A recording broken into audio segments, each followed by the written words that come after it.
Oh my god, there's one even closer. I don't know which one to shoot.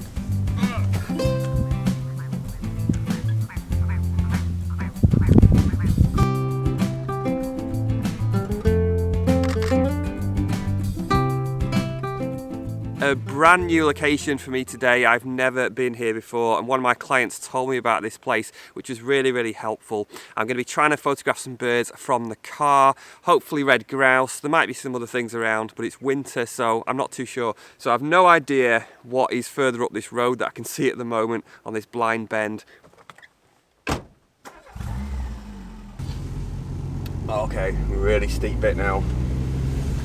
And narrow roads, narrow Yorkshire Dales roads. Oh, I see moorland. I see moorland. First bit of open moorland, and I just pulled over, and there's a grouse right there feeding on the heather. It's a bit too far away to photograph, but it looks like I can see another one further up as well, so it's a good start. This is amazing. I've got one really close to the car. Beautiful male. He's just picking at the heather. He's just stepped up. Oh, he's just kind of gone clear.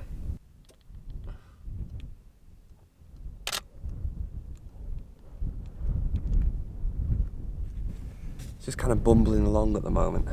This grouse is in quite a good position because it's quite close to the car. Also the background's fairly decent, but he's kind of walking alongside the car. He's just sort of picking away, going in this direction. So if I just keep kind of following him, tracking him, might be able to get some decent shots. Handbrake on? Yeah. I'm off the road, by the way. Kind of. Little bit of grass, there's like a little bit of grass sticking up, so I've got to go a bit further forward. Oh.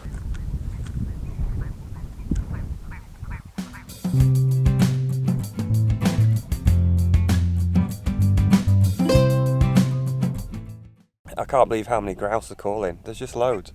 It's like it's really territorial. I don't usually do them in the winter, just usually do it in spring and August.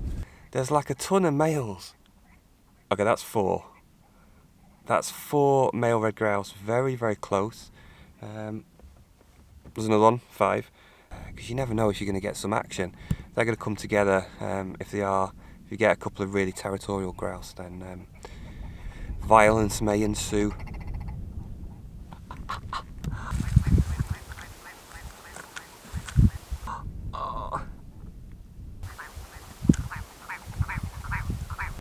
Yeah, there's just so many territorial disputes going on, particularly with 2. I'm just watching them right now, jumping up, fighting with one another.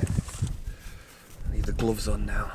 Did I change this one? I did, because I had a massive hole in it and I finally got around to changing it. Oh, that was fantastic. Oh, he's up, he's raised. Kind of raised up a bit more. That was fantastic. He really went for it there. Nice call, slightly raised, but he was facing slightly away. So even though I pressed the shutter, even though I took the pictures when he was calling, I probably won't keep them because he was just facing slightly away, so it's not good enough really. I've got a lot of pictures of grouse. I'm using aperture priority at the moment, AV. That's just simply for speed, partly because I'm making this video, so I've got it on aperture priority with an aperture of f5.6, and I've just put a manual ISO of 800 because the light's so consistent, so I know it's not going to change much, and then the shutter speed is just going to change slightly. I don't need a fast shutter speed here. I'm getting about 200th of a second. That's perfectly fine for static grouse.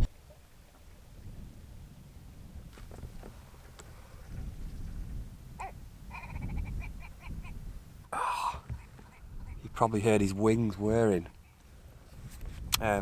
Just suddenly took off.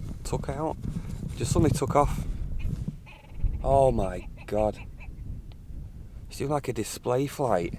Okay, so 2 flew to the other side of the road. There was a little bit of a barney between them, and I've got one much closer.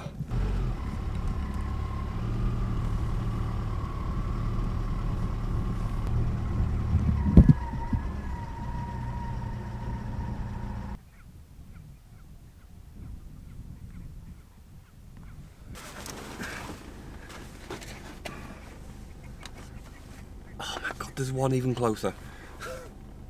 I don't know which one to shoot.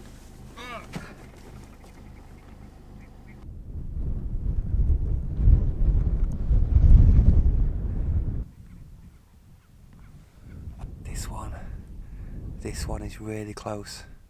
It looks more like a female actually. There she is.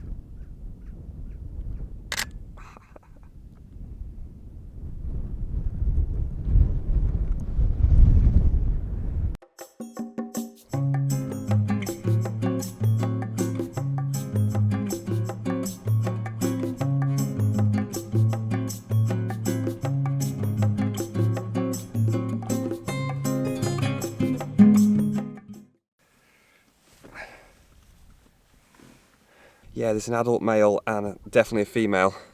So it looks like a pair together. They're kind of seem to be staying together, already paired up by the looks of it. This is one of those situations where I have to plan really carefully. There's quite a few things I need with me and quite a few things that I need to do. So the main thing is I've got everything close to hand, so I don't want to be going to the boot because you don't want to be getting out of the car, you're going to spook the birds, it's just not going to work. So you want to have everything close to hand.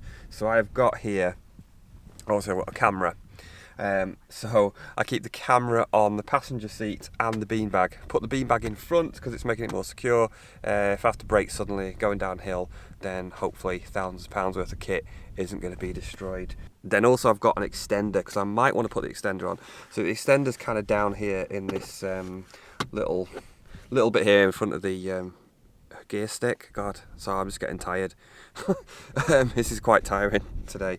And then also down here in the little compartment at the side of the door, I've got a flash gun, which I haven't even used yet, but if I want to just brighten it up a bit because it's so overcast, you can just lift it, give it a little bit of a sparkle to those feathers, then I can use that.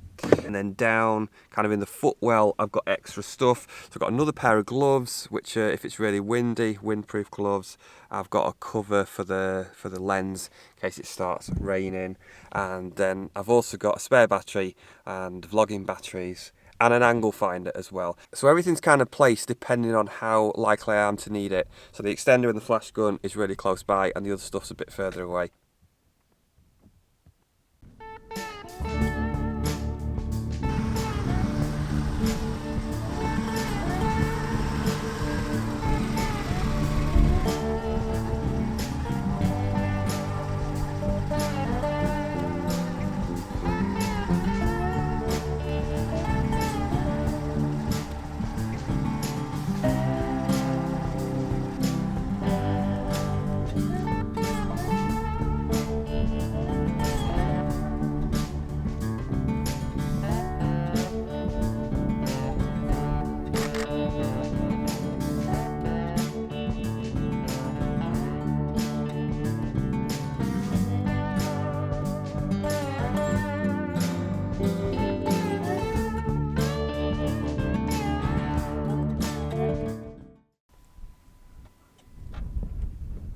So this is one of the most important pieces of kit, a beanbag. This is from Wildlife Watching Supplies. I'll maybe try and put a link down below.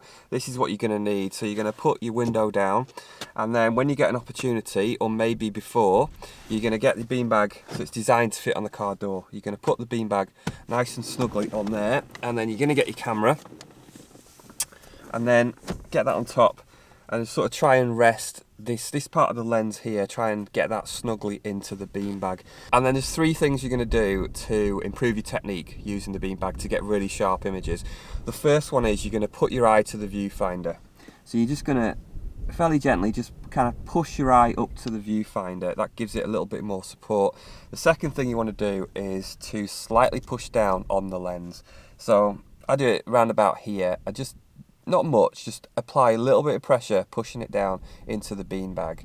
And then the third thing, which I'd say is optional, but I tend to do this, with the shutter, I kind of pull down. So I pull down just slightly with my shutter finger as I'm taking the picture well. So you've got basically like 3 points. You kind of got 3 points of contact, and all of that really helps to improve stability. If you do this technique well, then you can get sharp images if the subject stays completely still, you can honestly get sharp images down to like 1/15 of a second, and I've done it on a few occasions. Noisy grouse. Just started to rain as well. This place is absolutely fantastic for red grouse. It's maybe better than the other place that I know very well. I'm so glad I came today. I'm going to put another video up on the screen, so if you enjoyed this one, then check out this video, which is me photographing red grouse in a very similar way from a couple of years ago. And thanks so much for watching, and I'll see you somewhere in a beat up old car sometime soon.